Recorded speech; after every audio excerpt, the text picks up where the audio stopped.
Muy buenas tardes, estamos ya aquí nuevamente en otra sesión de Conecta y Comparte, explorando el conocimiento. Y pues el día de hoy estamos muy contentos porque tenemos con nosotros al doctor Ramón Enrique Cedeño Bernal. Y para que sepan un poco de él, les voy a platicar que el doctor Enrique Cedeño es ingeniero industrial, egresado de UPIXA en el Instituto Politécnico Nacional, y obtuvo su grado de maestría y doctorado en tecnología avanzada por el Centro de Investigación de Ciencia Aplicada y Tecnología Avanzada, el CICATA, también del Instituto Politécnico Nacional. El doctor es nivel 1 del Sistema Nacional de Investigadores, el SNI, y tiene varias publicaciones en revistas de alto factor de impacto, así como una patente por el desarrollo de un sistema híbrido de lente térmica y reflectancia ópticamente modulada. Actualmente, el doctor Cedeño es profesor visitante del CICATA Legaria, en donde ha dirigido ya tesis de maestría y doctorado. Además, ha realizado estancias postdoctorales y de investigación en la Universidad Estatal de Campinas en São Paulo, Brasil, y ha colaborado en varios proyectos de investigación para atender problemas nacionales. Entre sus principales aportes al conocimiento, destaca la participación del doctor en la introducción de cavidades ópticas y sistemas de interferometría en dispositivos de microscopía de lente térmica para aumentar su sensibilidad y disminuir límites de detección. Misma configuración ya ha sido implementada por grupos de investigación europeos muy reconocidos dentro del área. Dichas mejoras han permitido el monitoreo con éxito de reacciones fotocatalíticas en tiempo real y medir trazas de contaminantes en agua a niveles de hasta partes por billón. Bienvenido, doctor. Agradecemos que esté aquí en este espacio y estamos muy contentos de tenerlo el día de hoy. Lo dejo con su público. Muchas gracias. Muchas gracias por la invitación, muchas gracias por la presentación y un saludo a todos. Bueno, el día de hoy yo les voy a hablar de un fenómeno, bueno, de un tema muy interesante, que son los fenómenos ondulatorios y sus aplicaciones. Algunos de los fenómenos ondulatorios son la reflexión, la refracción, la difracción y la interferencia. Yo creo que todos ya hemos tenido contacto con ellos, ya los hemos estudiado, así que voy a ser un poco breve en su descripción. No voy a hablar nada de fórmulas matemáticas ni nada de eso, más que nada va a ser la descripción de física de en qué consisten y me voy a enfocar un poco más en sus aplicaciones. Bueno, el contenido de mi presentación es el siguiente. Primeramente voy a hacer una revisión de conceptos básicos, donde voy a hablar acerca de las ondas, los tipos de onda y algunas de sus propiedades. Ya posteriormente voy a entrar a hablar de los fenómenos ondulatorios, como son la reflexión, la refracción, la difracción y la interferencia. Y me voy a enfocar en dos aplicaciones muy importantes. Primeramente voy a hablar de la tomografía de coherencia óptica, o OCT por sus siglas en inglés, y de la espectroscopía de lente térmica. De la espectroscopía de lente térmica yo les voy a hablar un poco más porque es con la que yo he trabajado y es con la que hemos implementado algunas mejoras y nos han dado muy buenos resultados. Y les voy a hablar de las aplicaciones que puede tener este tipo de espectroscopía, ¿ok? Bueno, ¿qué es una onda? Una onda son perturbaciones que se propagan en un medio a través del espacio y el tiempo. No transportan materia, únicamente transportan energía. Estos fenómenos se pueden manifestar en una gran variedad de formas y diferentes tipos de medios, como pueden ser sólidos, líquidos, gases y hasta en el vacío. Por ejemplo, en la parte de abajo presento unas animaciones de diferentes tipos de ondas. Por ejemplo, unas olas, que es una onda mecánica que se propaga en la superficie del agua. El sonido, que son ondas acústicas que se propagan en diferentes medios, como pueden ser sólidos, líquidos o gases. También tenemos a la luz, que es una onda electromagnética que no necesita ningún medio para propagarse, se puede propagar hasta en el vacío. ¿Ok? Estas ondas tienen diferentes propiedades, ahorita solo voy a mencionar alguna de ellas. En la parte de arriba presento una imagen donde está la forma característica de una onda. A ver que salga el puntero. La parte de arriba de la onda, o la parte más alta de una onda, le vamos a llamar cresta, y la parte más baja le vamos a llamar valle. La separación que hay entre cresta y cresta o valle y valle le vamos a llamar longitud de onda. Y a la frecuencia la vamos a definir como la cantidad de veces que una onda cicla en un segundo. Y el periodo, bueno, ahí estoy marcando, por ejemplo, en rojo, una onda que está ciclando varias veces, ¿no? Y de aquí a acá tenemos un segundo. Entonces podemos ver que esta onda cicla 3 veces en un segundo, por lo tanto su frecuencia es de 3 Hz. La unidad de la frecuencia es el Hz. Y el periodo es el tiempo que tarda una onda en ciclar. En este caso, por ejemplo, el periodo es de 1/3 de segundo. Otra cosa muy importante es, se me olvidó mencionar, es la amplitud. La amplitud es, digamos, la altura que tiene nuestra onda, ¿no? O sea, desde aquí hasta acá, hasta nuestro punto más alto, le podemos llamar amplitud. ¿Ok? Estos solo son algunas propiedades de las ondas. Y ahora vamos a hablar de los fenómenos ondulatorios. Los fenómenos ondulatorios son los diferentes tipos de comportamientos que puede tener una onda cuando se propaga. El primero de ellos, el que voy a mencionar, va a ser la reflexión. La reflexión ocurre cuando una onda choca contra una superficie y esta onda rebota, esta onda se refleja. Tenemos dos tipos de reflexión, la reflexión difusa y la reflexión especular. La reflexión difusa ocurre cuando las ondas chocan contra una superficie rugosa. Entonces las ondas se van a reflejar con diferentes direcciones, con diferentes ángulos. Todo lo contrario de una reflexión especular, que es cuando choca la onda contra una superficie lisa, plana, por ejemplo, una superficie pulida. Ahí las ondas se van a reflejar de manera ordenada y uniforme y pueden generar imágenes nítidas. Aquí presento dos ejemplos. Por ejemplo, la luz que da sobre una pared que tiene una superficie rugosa, entonces la luz se dispersa. Todo lo contrario, por ejemplo, de lo que tenemos a la derecha, que es, digamos, una vasija que está puesto sobre una superficie pulida, y lo que tenemos es una reflexión especular, tenemos la generación de una imagen nítida, ¿ok? Bueno, otro fenómeno ondulatorio es la refracción. De este fenómeno ya nos han platicado anteriormente, es el causante de los espejismos, como ya lo escuchamos, y pues básicamente se puede definir como el cambio en la dirección y en la velocidad de propagación de una onda cuando pasa de un medio a otro, que tienen diferentes densidades y diferentes velocidades de propagación. Pues ejemplos, como ya dije, pueden ser los espejismos. Por ejemplo, aquí tenemos un vaso con agua y pues podemos ver como que los lápices están separados o están en diferentes posiciones, ¿no? Cuando no es cierto. Otro ejemplo clásico de la aplicación de la refracción es en los lentes, en donde los utilizamos a nuestro favor para poder ver objetos más pequeños, debido a que la luz que llega a los lentes se difracta, cambia su dirección y pueden ser enfocados mejor en el ojo, ¿no? Entonces, pues como ejemplo tenemos los lentes, las lupas, los telescopios, ¿no? Todos esos utilizan la refracción a su favor.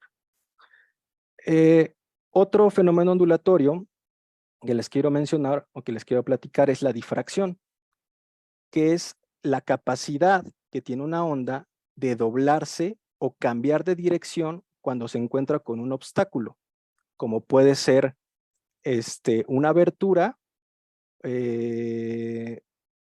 sí, como puede ser una abertura. Por ejemplo, aquí tenemos un frente de onda plano, ¿no? O sea, digamos, una onda plana, que se encuentra con una abertura y entonces se dobla, cambia de dirección y lo que tenemos como resultado es ahora una emisión de una onda que tiene un frente de onda esférico, ¿no? Entonces, básicamente, eso es la difracción. También en la vida cotidiana tenemos muchos ejemplos de la aplicación de la difracción, por ejemplo, los CDs y los DVDs, la manera en la que se graba y se lee la información es por medio de la difracción, ¿no?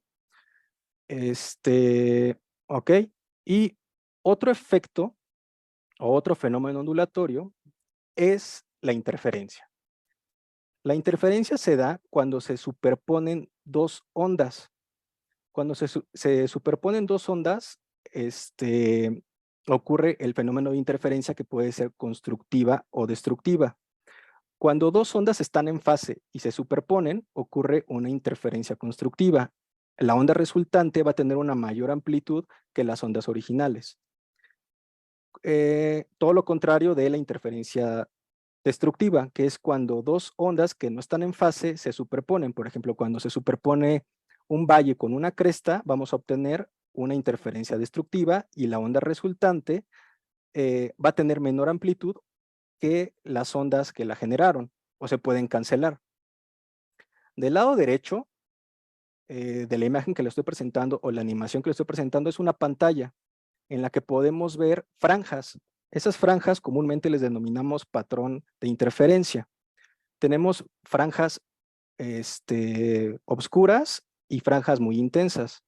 En las franjas muy intensas, lo que tenemos precisamente es una interferencia constructiva. Y en las franjas oscuras tenemos interferencia destructiva.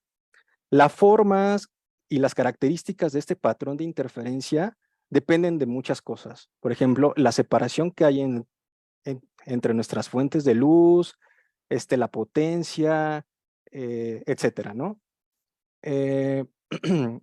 Para hacerlo un poco más claro, digamos que ponemos dos detectores. Un detector en el centro de donde están nuestras franjas más intensas y el otro detector en donde están nuestras franjas pues más oscuras, ¿no? Y de este lado podemos ver cómo se grafican las amplitudes. Y bueno, pues podemos ver que la diferencia, ¿no? De cuando hay interferencia constructiva a cuando hay interferencia destructiva, ¿no? O sea, prácticamente una se cancela y la otra es muy grande, ¿no? Todas estas simulaciones o todos estos videos, yo los descargué de la página que está aquí abajo, que es un simulador de la Universidad de Colorado, que es muy interesante. O sea, se puede simular las ondas tanto de agua como de luz, como de sonido, su interferencia, su difracción. Entonces, pues yo creo que es interesante si quieren experimentar un poco y ver cómo cambian los fenómenos, cambiando diferentes parámetros, pues se pueden meter a esta página y experimentar un poco más y aprender un poco más de todos estos fenómenos, ¿no? Bueno, estos solo son algunos fenómenos ondulatorios. Hay otros, pero bueno, yo me quise enfocar solo en estos, precisamente, bueno, por una aplicación que nosotros les hemos dado en el laboratorio. Entonces, les voy a hablar de las dos aplicaciones que ya les comenté, que es la tomografía de coherencia óptica y la espectroscopía de lente térmica. Voy a empezar con la tomografía de coherencia óptica. Un tomógrafo. Primeramente voy a definir lo que es un tomógrafo. Digamos que nosotros quisiéramos obtener imágenes del interior de los objetos que les presento en la pantalla. Pues lo que hacemos es un corte transversal y obtenemos las siguientes imágenes. Pues precisamente un tomógrafo es un dispositivo que nos permite obtener imágenes en profundidad de cortes transversales. Hay diferentes tipos de tomógrafos. Yo les voy a platicar de uno que es el tomógrafo de coherencia óptica, que, digamos, lo más importante a resaltar de este tomógrafo es que no utiliza energía ionizante y permite obtener imágenes en profundidad de los tejidos. El tipo de radiación que utiliza es infrarroja. ¿Por qué infrarroja? Porque se encuentra en el mínimo de absorción de la mayoría de los tejidos. ¿Ok? Y ahora les voy a explicar a grandes rasgos, porque realmente sí es un poco enredado y complejo entender cómo funciona, pero a ver si me entienden. Si no, pues al final me pueden hacer preguntas. Bueno, un tomógrafo de coherencia óptica lo que tiene adentro básicamente es un interferómetro de Michelson. ¿Pero qué es un interferómetro de Michelson? Bueno, pues aquí se los describo. Un interferómetro de Michelson consta de una fuente de iluminación como la que estoy presentando, un beam splitter que hace que el haz se divida en dos, generalmente son beam splitter 50-50, o sea que hace que el haz se divida en 50% hacia un lado y 50% hacia el otro. ¿Ok? Entonces, y también se conforma de dos lentes. y de un fotodetector. ¿Ok? Entonces, la luz sale de, perdón, de nuestra fuente de luz, pasa por el beam splitter, se divide, parte de la luz pasa hacia este espejo la refleja, vuelve a pasar por el beam splitter y la manda hacia el fotodetector, y lo mismo ocurre del otro lado. Como podemos ver, en esta parte que está aquí, que estoy señalando, es en donde ocurre la superposición de ondas, en donde ocurre la interferencia. En este caso, los espejos se encuentran a la misma distancia. Quiere decir que las ondas que pasan aquí están en fase. Quiere decir que aquí ocurre una interferencia constructiva. Lo que ve nuestro detector es un aumento en la intensidad de nuestro haz. ¿Qué pasa si intencionalmente movemos uno de los espejos y lo desplazamos un poco? Pues resulta que eso va a ocasionar que las ondas se desfasen y eso va a ocasionar una interferencia destructiva. Y nuestro detector lo va a interpretar o lo va a ver como una disminución en la intensidad. Bueno, pues precisamente esto es lo que tiene adentro un tomógrafo de coherencia óptica. Solo que en lugar de tener aquí el espejo, se pone lo que queremos estudiar, un tejido. Por ejemplo, aquí tenemos un ojo, ¿no?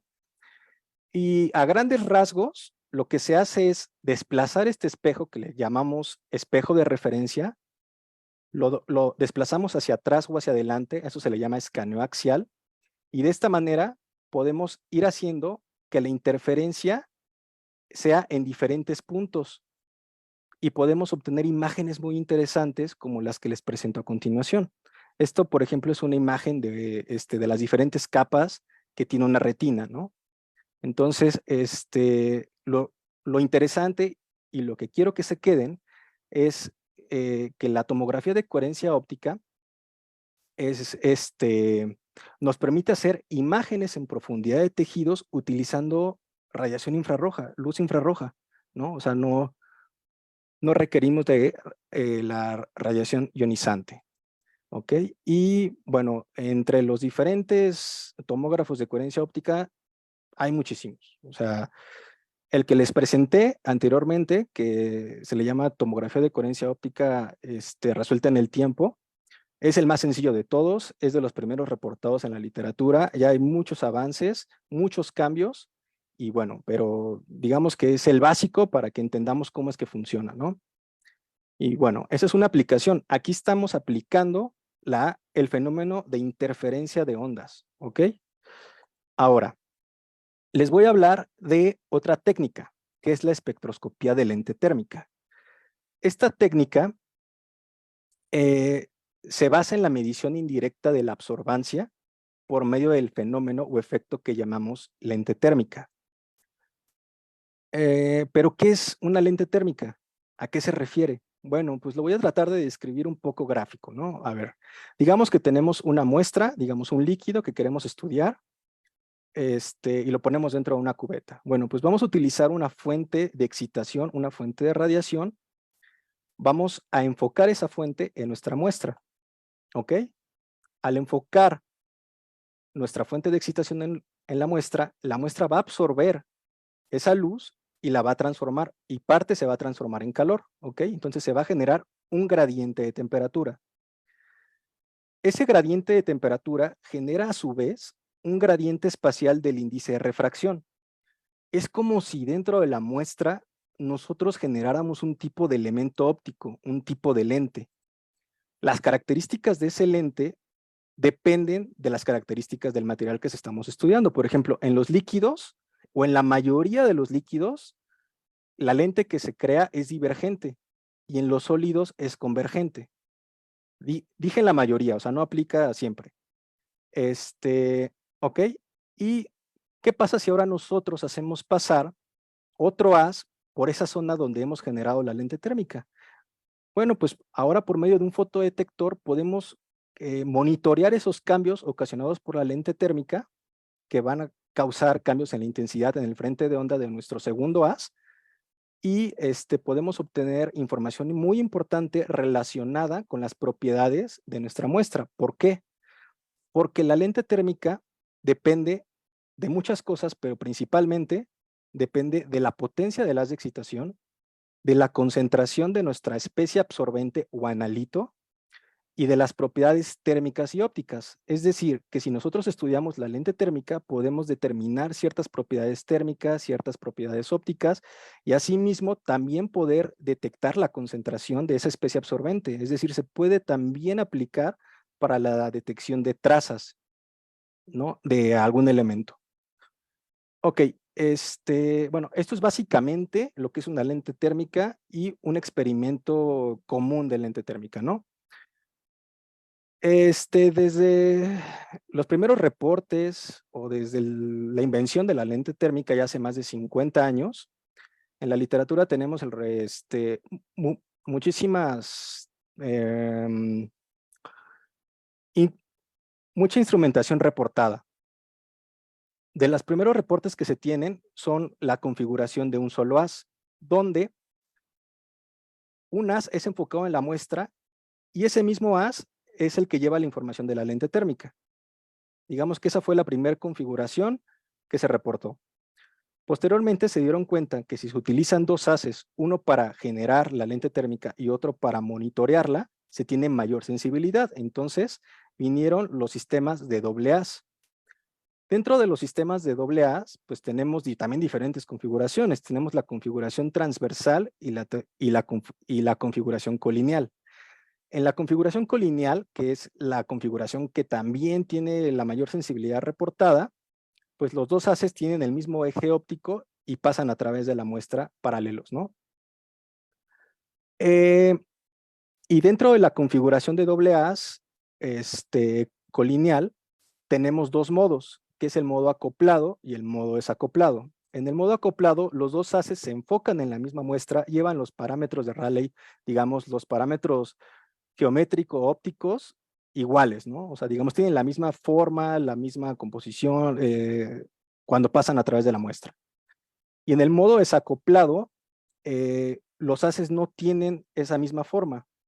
Y precisamente este modo, que es el modo desacoplado, mismatch en inglés, es el que reporta mayor sensibilidad, ¿ok? Como podemos ver, desde la invención hasta la actualidad, pues hay muchísimos configuraciones experimentales, muchas mejoras, pero también han utilizado lo que se llama modificación de la matriz, en donde se añaden ciertos solventes orgánicos como acetonitrilo, acetona o metanol para mejorar las propiedades termoópticas de la muestra y de esta manera también aumentar más su sensibilidad. Nosotros hemos estudiado y desarrollado precisamente una nueva configuración experimental que le llamamos microscopía de lente térmica con cavidad óptica resonante. ¿Ok? Entonces, lo que hicimos básicamente a grandes rasgos es pusimos a la muestra dentro de una cavidad óptica. Aquí la cavidad óptica la estoy delimitando por estos dos espejos. ¿Qué es una cavidad óptica? Bueno, una cavidad óptica está conformada o puede estar conformada por dos espejos y su función es confinar un haz de luz y hacerlo resonar. O sea, digamos, esa es la finalidad de una cavidad óptica. Entonces, nosotros pusimos a la muestra dentro de dos espejos para generar una cavidad óptica y hacer que el haz de prueba pase varias veces a través de la muestra, pase varias veces a través de la zona donde estamos generando la lente térmica y de esta manera amplificar el efecto, ¿no? Así como lo tengo mostrado en la diapositiva, vemos que el espejo de M2 tiene un cierto ángulo. Este ángulo que hemos introducido o tiene la función de separar las reflexiones que van saliendo de la cavidad. Si digamos los dos espejos fueran completamente paralelos, pues todas las reflexiones que salgan de la cavidad estarían montadas una encima de la otra. Y eso puede ser favorable, pero a veces no. O sea, porque nos puede traer interferencia, ¿ok? Entonces aquí lo interesante o lo primero que hicimos fue tratar de separar esas reflexiones y medirlas por separado, ¿no? Aquí estoy poniendo el ejemplo, por ejemplo, de la primera reflexión, segunda reflexión y tercera reflexión que salen de la cavidad. Como podemos ver, hay un aumento en el tamaño de cada reflexión. Eso es debido, por ejemplo, a que aquí tenemos una muestra líquida que crea una lente divergente. Entonces, conforme va pasando, se va haciendo cada vez más grande. Y en el centro tenemos una disminución de la intensidad. Eso es precisamente ocasionado por la lente. Hace que se diverja, que se haga más grande y la intensidad en el centro disminuye. Esto es básicamente lo que nosotros hemos desarrollado y nos ha dado muy buenos resultados. A continuación les presento, bueno, esto es como si tuviéramos la superposición de todos los haces. Esta configuración la estamos analizando, todavía no estamos muy seguros, pero también nos ha dado muy buenos resultados, ¿no? Ok, esto es un video, precisamente estas son las reflexiones que salen de la cavidad y llegan a un fotodetector. Y puse una pantalla para que puedan verlas, ¿no? Esta muestra que estamos analizando aquí es un colorante, es tartrazina, y la muestra está saturada. Está saturada, es decir, que su concentración es muy alta para que el fenómeno sea muy grande. Generalmente no se trabaja así. De hecho, el fenómeno no se debe, no se debe de ver a simple vista. Entonces, bueno, pero la idea era que ustedes pudieran ver cómo es el aumento o la amplificación del efecto de las reflexiones que van saliendo de la cavidad. Esta es la primera reflexión, la segunda reflexión y la tercera reflexión, y en el centro podemos ver claramente el hueco que es el efecto de la lente térmica. Es cuando se crea la lente térmica, el haz diverge, se abre y crea un hueco, ¿no? Pero, repito, esto es en una muestra saturada. Prácticamente jamás utilizamos muestras así, ¿no? Ok. Bueno, ¿y para qué hemos nosotros aplicado esta técnica? Bueno, como ya mencioné, el efecto depende de la concentración de la especie absorbente del analito. Es decir, si nosotros quisiéramos a lo mejor detectar algún tipo de contaminante, pues lo podemos hacer, ¿ok? Se le puede aplicar, o sea, ya sea si la muestra absorbe directamente la longitud de onda que estamos utilizando, o podemos aplicar un método colorimétrico para, para crear un compuesto que absorba en esa longitud de onda, ¿ok? Y pues nosotros hemos aplicado la técnica para pues, medir diferentes contaminantes. Aquí únicamente les estoy presentando dos que hemos obtenido muy buenos resultados. Obtuvimos el límite de detección de fierro 2 que logramos obtener hasta 6 partes por billón, y el límite de detección de cromo 6 fue hasta de 21 partes por trillón, ¿ok? Como pueden ver, comparado con la espectroscopía convencional de UV-Vis, pues los resultados son muy diferentes, ¿no? Yo creo que lo que obtuvimos, porque hicimos la comparación, lo que obtuvimos con UV-Vis se encuentra en partes por millón, es decir, nosotros estamos bajando todavía muchísimo más, ¿no? Entonces la técnica es muy noble y muy versátil. Bueno, y también otra aplicación, bueno, esto es otra gráfica en las que medimos cromo 6 en muestras ambientales, es decir, el agua del grifo y el agua embotellada. Y pues en el agua del grifo detectamos 2.59 partes por billón y en el agua embotellada 0.55 partes por billón. ¿Ok?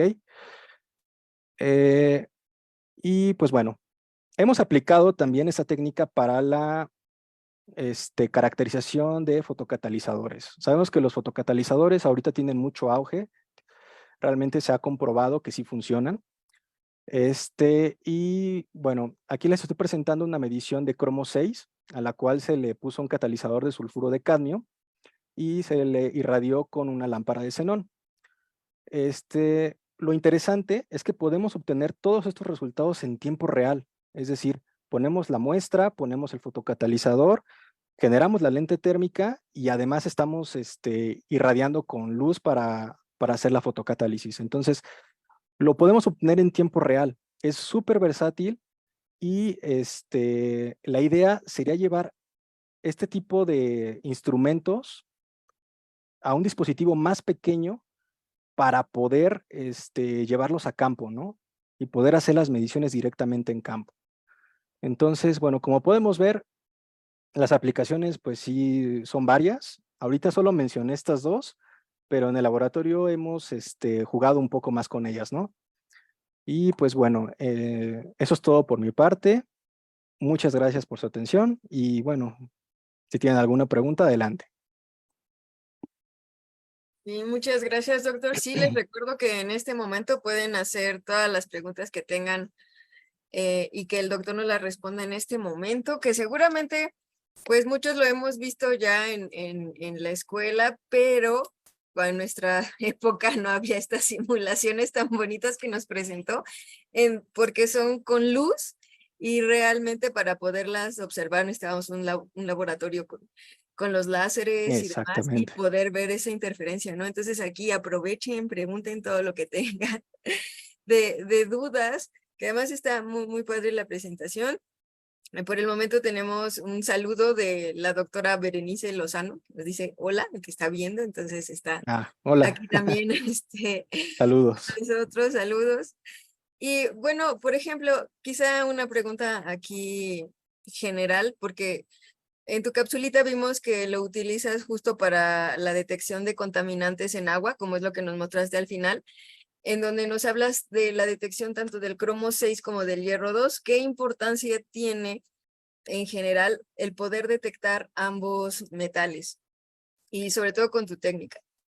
Bueno, pues es que su importancia radica también en su grado de toxicidad, ¿no? Sabemos que el cromo 6 es causante de muchas enfermedades, el cáncer, y pues digamos que las regulaciones mundiales o de cada país también se basan en los límites de detección que se pueden tener de esos contaminantes, ¿no? Entonces, si nosotros estamos llegando límites de detección tan bajos, pues también a lo mejor podríamos cambiar los límites permitidos por las regulaciones, ¿no? Entonces, pues más que nada el enfoque va por ahí. Yo creo que este, su importancia radica en la toxicidad y también en las aplicaciones que puede tener la técnica para, pues, para a lo mejor cambiar las regulaciones de cada país, ¿no? A eso me refiero. Sí, y sobre todo, bueno, estos análisis últimos que nos muestras, que es justo de la llave del grifo, tanto del agua embotellada, ¿no? Porque pues es la que consumimos todos los días. Y, por ejemplo, del agua del grifo, que ahora ya también hay, ¿cómo se les llama? Filtros, ¿no? Que se colocan y demás, pero pues aún así las dimensiones tanto del cromo 6 como del hierro 2, Exacto. pues, o sea, ahí es donde radica la importancia y también de hacer esas regulaciones que nos hablas. Sí, sí, sí, exactamente, ¿no? O sea, yo creo que también su importancia del estudio es precisamente que es muy difícil poder eliminarlos del medio ambiente, ¿no? Ajá. Entonces, pues es una buena aplicación, considero. Sí, y aparte, bueno, ¿qué ventajas tiene hacer la detección? Bueno, pues hablabas de la nobleza de esta técnica respecto al UV-Vis, pero por ejemplo también, ¿qué ventaja tendría el uso de la lente térmica con otras técnicas como la cromatografía líquida o la cromatografía de gases? Bueno, yo creo que se alcanzan límites de detección similares, pero hablando de técnica o de costos de las técnicas, sí hay mucha diferencia. O sea, simplemente el costo del equipamiento, el costo de la operación, el costo del mantenimiento son muy diferentes. O sea, ¿cuánto te puede costar un equipo de cromatografía? ¿Cuánto te puede costar un equipo de un espectrómetro de masas, por ejemplo, ¿no? O sea, que puede llegar también a detectar hasta partes por trillón. Y aquí yo creo que por una fracción de lo que se puede gastar en esas técnicas, se puede obtener los mismos límites, ¿no? Yo creo que es una técnica que no llegó a tratar de suplantar a las otras, sino a complementarla, ¿no? Yo creo que puede tener muchas aplicaciones, sobre todo, por ejemplo, la que les mencioné, que se puede hacer un dispositivo portátil y poder llevar a campo, ¿no? Entonces, hablando de cuáles son las ventajas, pues yo creo que tiene que ver mucho con los costos y también con la operación. O sea, yo creo que operar un sistema de estos sí requiere su grado de complejidad, pero no es tan complejo como operar las otras técnicas que ya mencionaste, ¿no? Ujú. Sí, y eso es muy padre cuando puedes transportarlo al sitio y ahí hacer el análisis. Tenemos ya aquí en el chat una pregunta. Abril Muñoz nos dice, ¿qué otra aplicación tiene?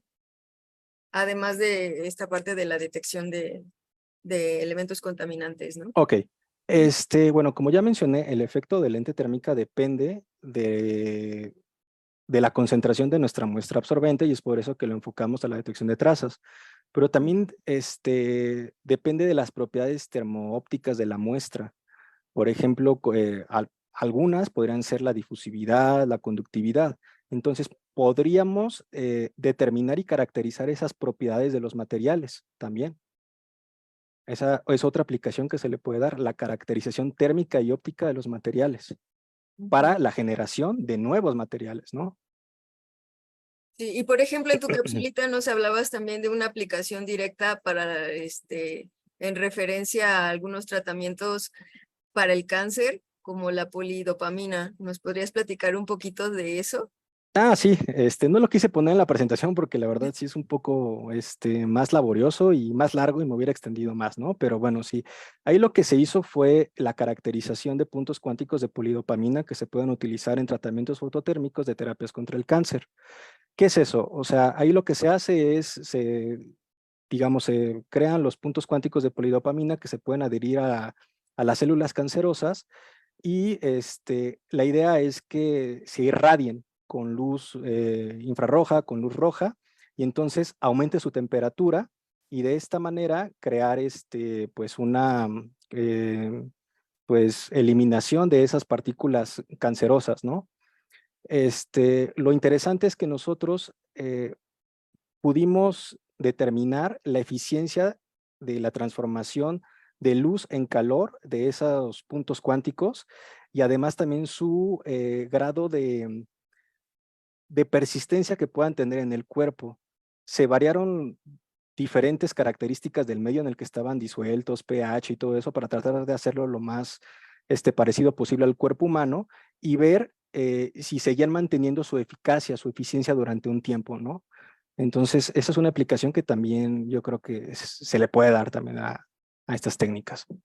Sí, es decir, se generan o se crean para, en este caso, caracterización de materiales, pero recordamos que las cuestiones orgánicas pues también son materiales y con estas técnicas podemos pues llevar a cabo otros estudios, ¿no? O sea que aunque se haga para una cosa, nos puede llegar a servir para otra. Eh, Así es. Chris Cat nos manda saludos, dice hola, es que también está aquí viendo la transmisión.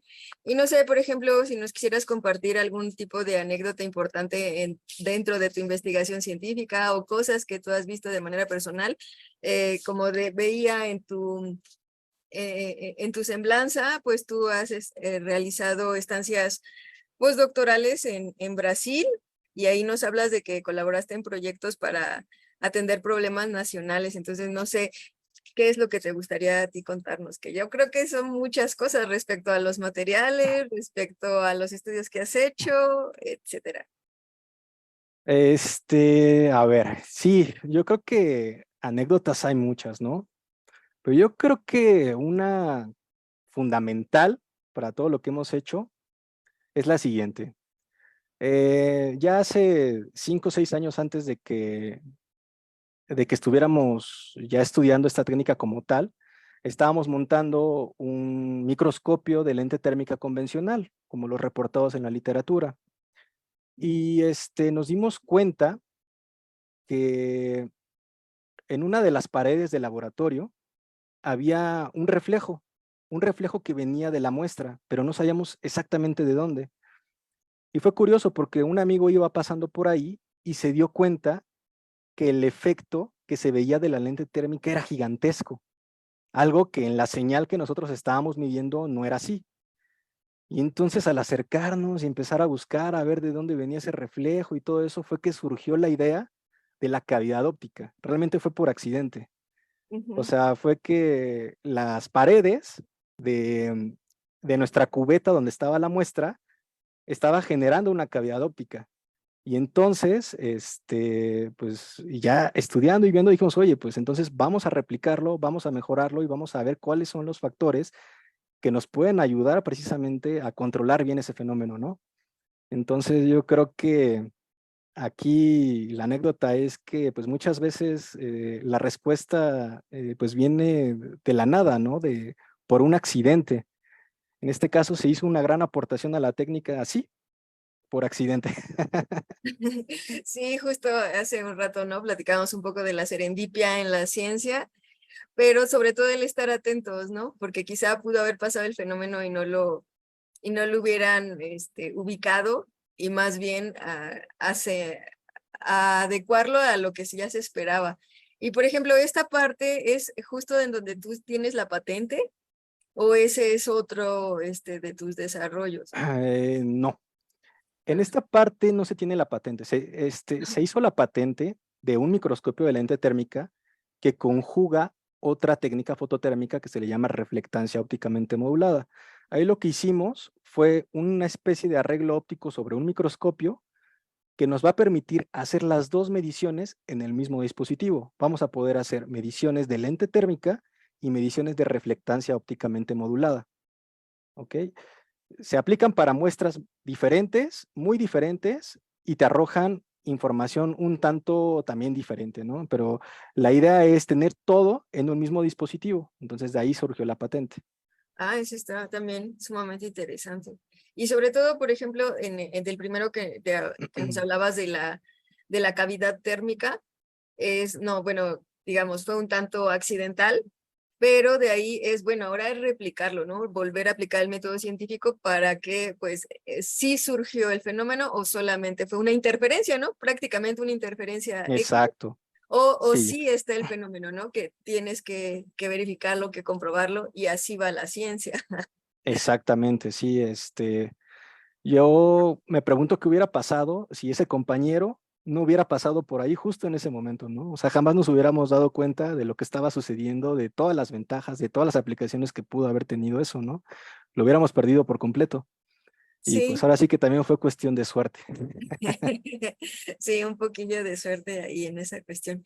Y bueno, y respecto a la vida en Brasil, veo que varios de ustedes, sobre todo en la parte de termometría en general, tienen como relación allá con universidades brasileñas. El doctor Adrián, que estuvo la semana pasada, también estuvo allá, y así varios de los doctores que han venido. La doctora Marlene parece que también. Entonces tienen ahí una conexión amplia, ¿no? ¿Cuál fue tu Sí, experiencia por allá? Y que, así es. Bueno, efectivamente, nuestro laboratorio aquí de Cicata tiene una fuerte relación con el Laboratorio de Técnicas Fototérmicas y Resonancia Magnética de la Unicamp, en Brasil, en Sao Paulo. Uno de las personas o pioneros de estas técnicas se encuentra allá, que es el doctor Manzanares.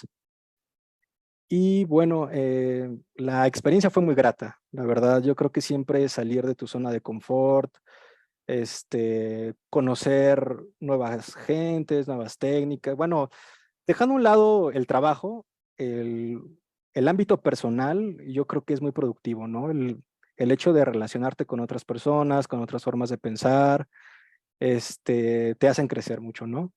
Y hablando del ámbito laboral también, o sea, creo que fui a trabajar con uno de los pioneros de la técnica de lente térmica, entonces yo creo que también me ayudó muchísimo a mi crecimiento personal, ¿no?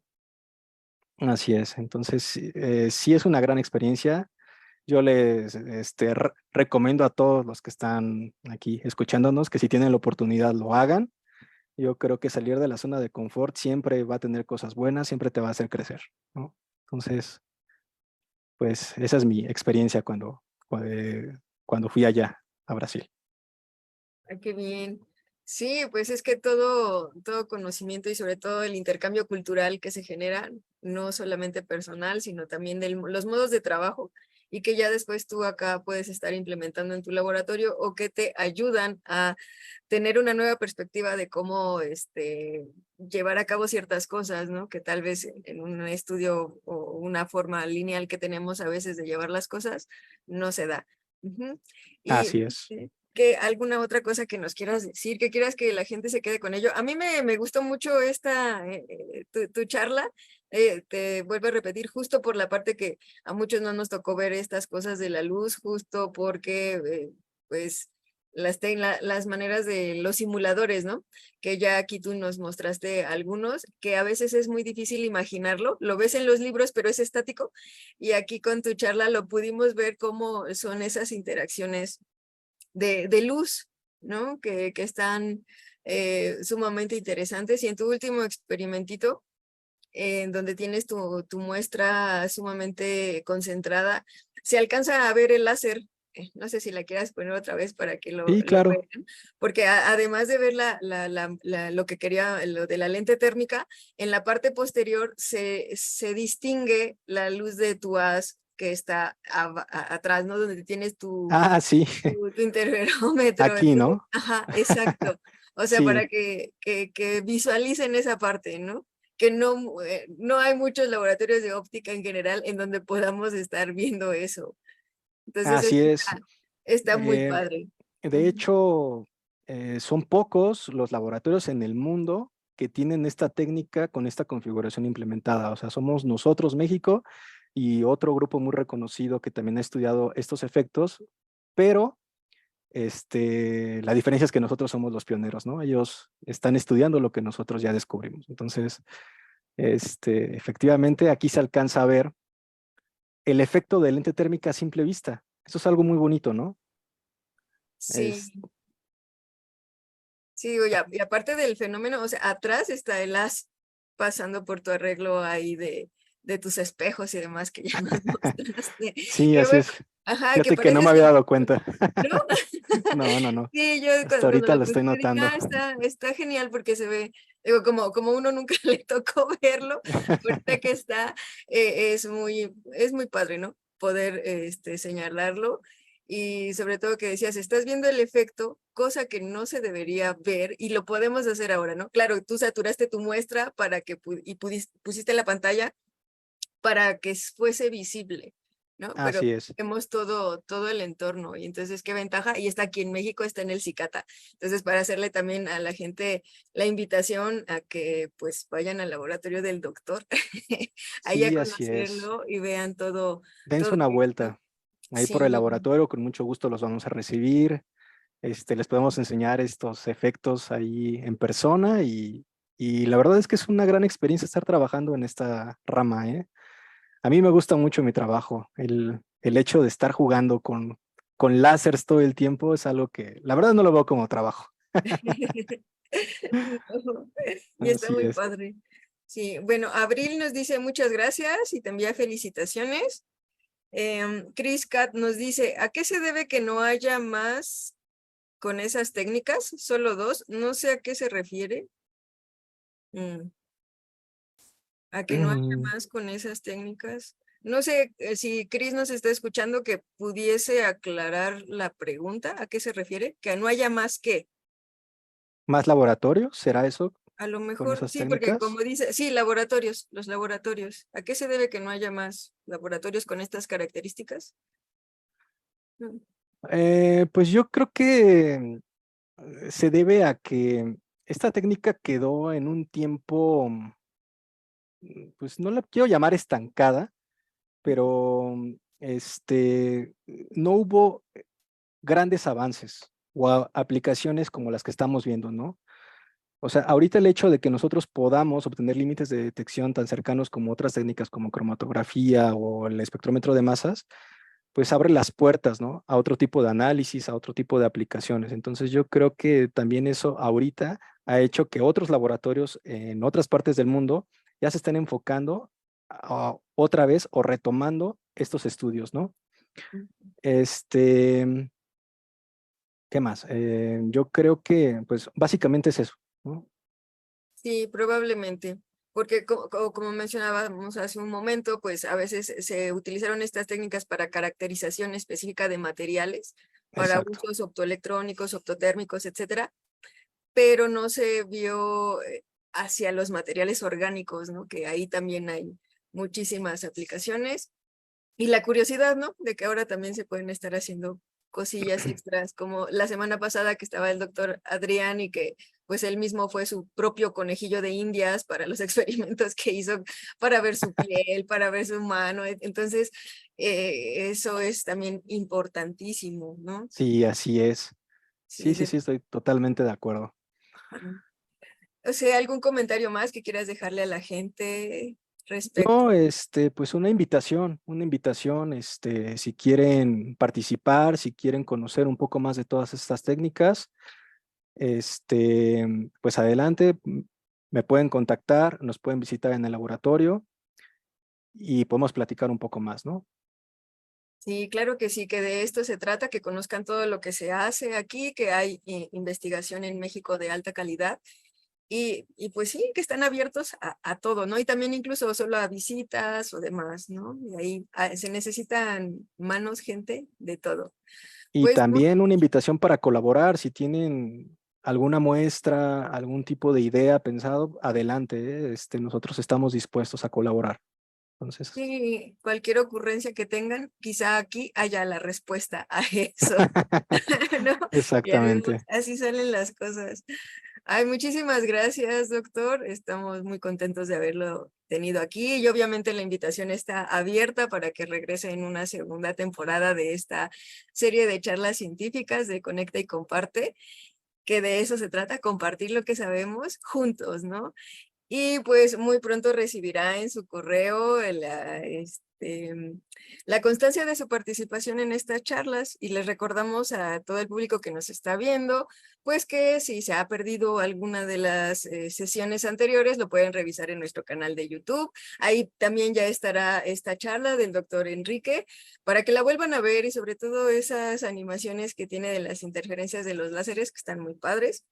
Y Ah, aparece muchas también gracias. ajá, la página en donde él lo tuvo ya en la siguiente sesión, ya igual y nos habla un poquito más de eso al respecto.